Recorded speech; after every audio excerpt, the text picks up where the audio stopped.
स्वागत है सभी भाइयों आपका हमारे चैनल पर। हमारे चैनल पर आपको कहानियाँ, रोचक कथाएं ऑडियो मोड पर सुनने को मिलती हैं, जिससे आप अपना काम भी करते रहते हो और हमारी कहानियाँ भी सुनते रहते हो। कहानियाँ ऐसी जो सुनने मात्र से दिल को शांति प्रदान करे, कुछ सीख हमें मिले। कहानी का शीर्षक है कर भला तो हो भला। एक गांव में एक माँ थी, उसका एक पुत्र था। दोनों माँ बेटे साथ रहते थे। परिवार बहुत ही गरीब था। एक दिन माँ ने बेटे से कहा, बेटा, यहाँ से बहुत दूर तपोवन में एक दिगंबर मुनि पधारे हैं, एक महान ऋषि पधारे हैं। वे बड़े सिद्ध पुरुष हैं और महाज्ञानी भी है। तुम उनके पास जाओ और पूछो कि हमारे ये दुख के दिन और कब तक चलेंगे, इनका अंत कब होगा, हमारे सुख के दिन कब आएंगे। बेटा घर से माँ का आशीर्वाद लेके चलता है। पुराने समय की बात है, यातायात की सुविधा नहीं हुआ करती थी। वह पैदल ही वन की ओर प्रस्थान कर देता है। चलते चलते सांझ हो गई। गांव में किसी के घर रात्रि विश्राम करने रुक गया। जिस घर में रुका वह संपन्न परिवार था। सुबह उठकर वहां से वह आगे की यात्रा के लिए चलने लगा। तो घर की सेठानी ने पूछा, बेटा कहाँ जाते हो? उसने अपनी यात्रा का कारण सेठानी को बताया। तो सेठानी ने कहा, बेटा आप जा ही रहे हो तो मेरा यह एक सवाल और पूछना। मुझे अभी तक संतत्व का स्वाद क्यों नहीं आया? मुझे कब संतत्व का स्वाद आएगा? मेरा कल्याण कब होगा? बस इतना सा पूछ लेना। युवक ने कहा, ठीक है, और संत को प्रणाम करके आगे चल पड़ा। नवयुवक ने एक पड़ाव और डाला। अब वह किसी के खेत पर रुका हुआ था। रात में चर्चा के दौरान किसान और उस युवक के बीच में बहुत सारी चर्चा हुई।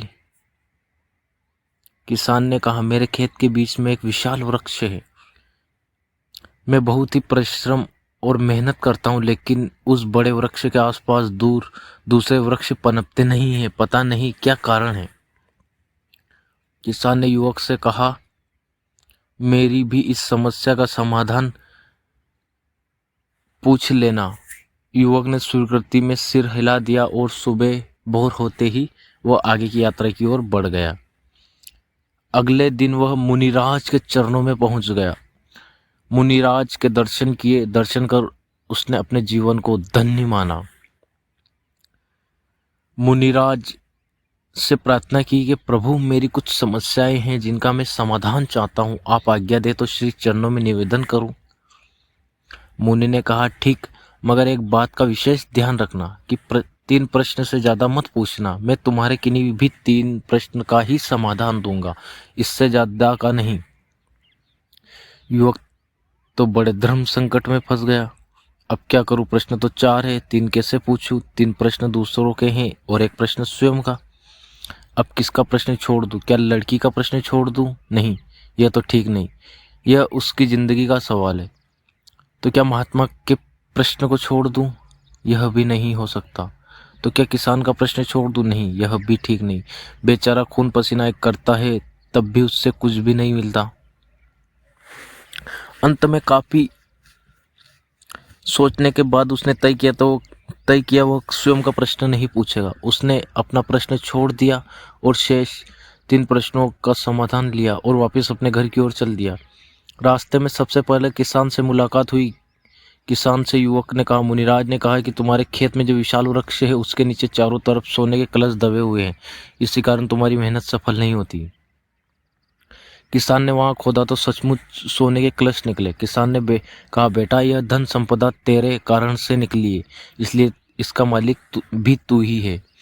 और किसान ने वो सारा धन उस युवक को दे दिया। वो युवक आगे बढ़ा। अब संत के आश्रम आया। संत ने मेरे प्रश्न का क्या समाधान बताया? मुनिवर ने बताई। युवक ने कहा, स्वामी जी माफ करना, मुनिराज ने कहा है कि आपने अपनी जटाओं में कोई कीमती मणि छुपा रखी है। जब तक आप उस मणि को मोह नहीं छोड़ेंगे तब तक आपका कल्याण नहीं होगा। साधु ने कहा, बेटा ठीक है, कहता है, और अपनी जटाओं से मणि निकालकर उस बच्चे को दे देता है, उस युवक को दे देता है। इसका हमेशा मुझे चोरी होने का भय रहता है, इसलिए मेरा मोह नहीं छूटता। ये तू ले जा।